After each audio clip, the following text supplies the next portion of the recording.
Hello, everyone. My name is Braden. This is Airless Quill 9. And in today's video, we're going to talk about the Eaters of the Dead, known as ghouls. So, packs of ghouls haunt the rotten corners of the world, ravenously hunting for corpses and those soon to be corpses. These gaunt, animate cadavers with unnaturally long tongues dwell in catacombs and ruins where they devour the contents of graves and paralyze foes with vicious claws.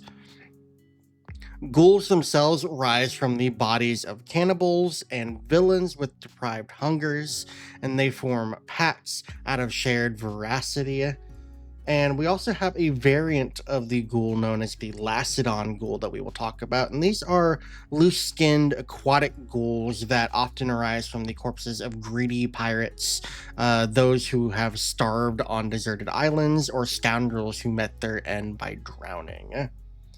And so we have a couple stat blocks to look at today. There's only one that we will be able to compare to the 2014 version of the ghoul, but we are going to talk about both these stat blocks in detail, so let's go ahead and get straight to it. Alright, so this is the 2024 Ghoul. They are a medium undead, they are chaotic evil, they have an armor class of 12, 22 hit points, an initiative of +2, and a speed of 30 feet. For their ability scores, they have a strength of 13, a dexterity of 15, a constitution of 10, an intelligence of 7, a wisdom of 10, and a charisma of 6. In the immunities category, they have poison immunity, as well as immunity to the charmed, exhaustion, and poison condition. And for their senses, they have dark vision of 60 feet and a passive perception of 10. For its languages, the ghoul knows Common, and the ghoul is a challenge rating 1 creature, granting it 200 experience points and a proficiency bonus of +2. In the action section, we see that we have a multi-attack that allows the ghoul to make 2 bite attacks. A bite is a melee attack roll with a +4 to hit and a reach of 5 feet. On a hit, it deals 1d6 +2 piercing damage, plus 1d6 necrotic damage. And the claw is a melee attack roll with a +4 to hit and a reach of 5 feet. And on a hit, it deals 1d4 +2 slashing damage. If the target is a creature that isn't an elf or undead or elf, it is subjected to the following effect: Constitution saving throw DC 10. On a failure, the target has the paralyzed condition until the end of its next turn. Before we talk about the stat block in length, I'm going to go ahead and talk about the changes that have been made from the 2014 Ghoul.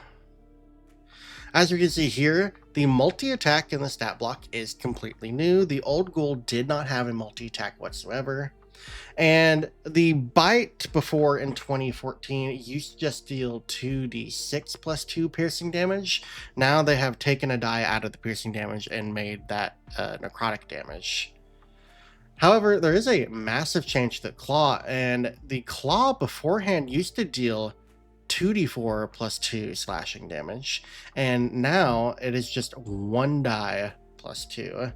So that is a massive damage reduction there. And if we take a look at this new stat block, I am severely disappointed. Yes, it's really cool that the ghoul now has a multi-attack. However, the claw is in no way associated with the multi-attack. And the claw was really the main factor of a ghoul and concept beforehand. The claw was potent because it had the chance of paralyzing targets. And we've already taken a look at gas a couple of videos ago. Take a look at that video if you want to know what I'm talking about. But the gas stat block, the claw dealt about the same amount of damage as the bite. And we even saw that with the gas gravecaller. The gas gravecaller has a multi-attack, the regular gas does not. But the gas gravecaller has a multi-attack, and it can replace one of its attacks with a claw attack. Granted, the claw does not deal as much damage as its main attack, but it has that versatile option. And I'm really upset with the Ghoul because they've just completely dropped the ball here. I like that it now has a multi-attack. The bite does deal decent damage. It's 8 average damage per attack. So that means the Ghoul can deal 16 damage in a turn, potentially.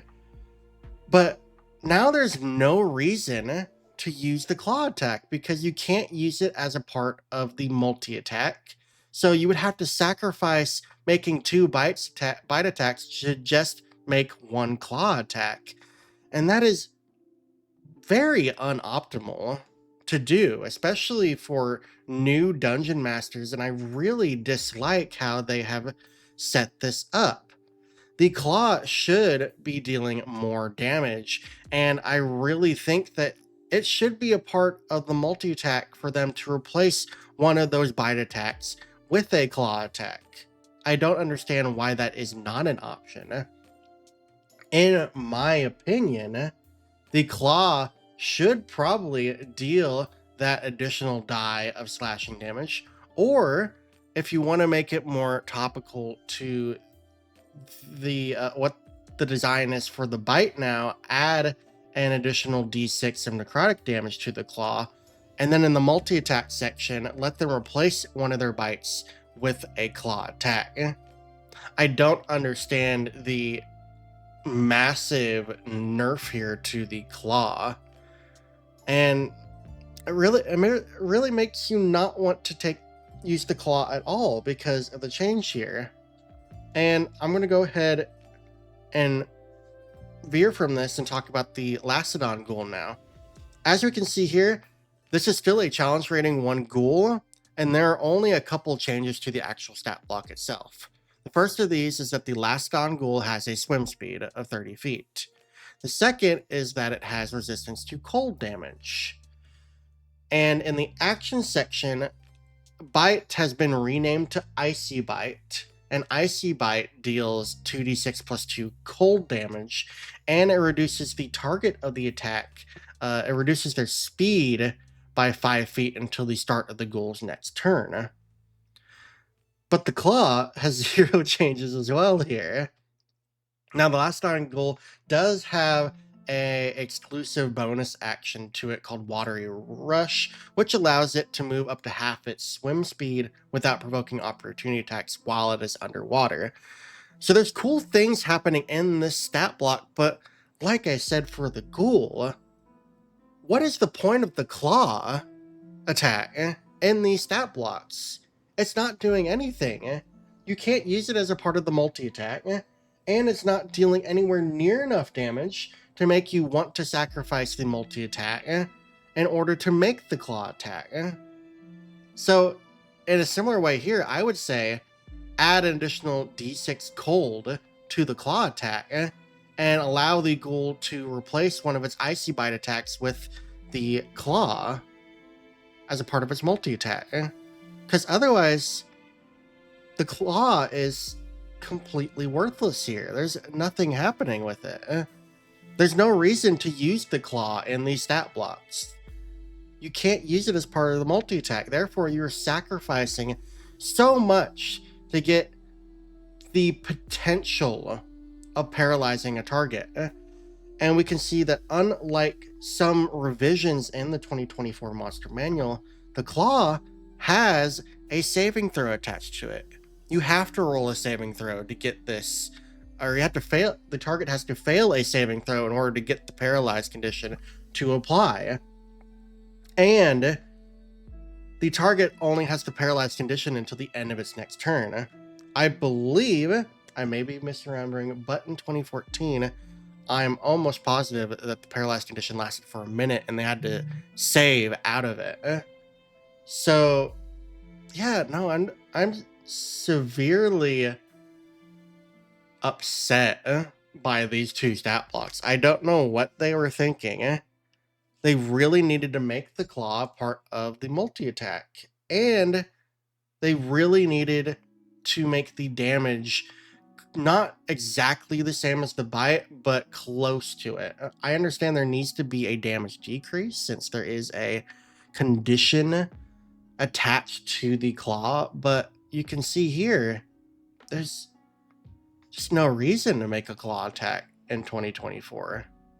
You're encouraged to use the bite attack. And I just don't think this is conductive of great game design. And I'm really upset with what they did with the ghoul here.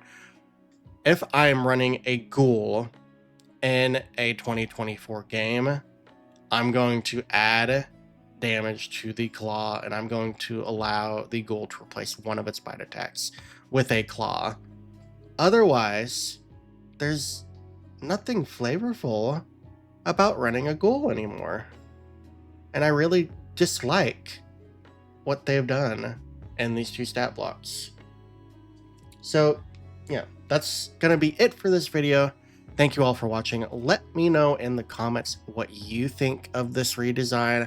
I'm severely disappointed by it, and I'm going to be homebrewing it in every game that I run. So let me know your thoughts. Give this video a like if you enjoyed it, and please subscribe to my channel if you want to see more content like this. Until the next video, thank you all for watching, and I will see you all in the next one. Catch you later.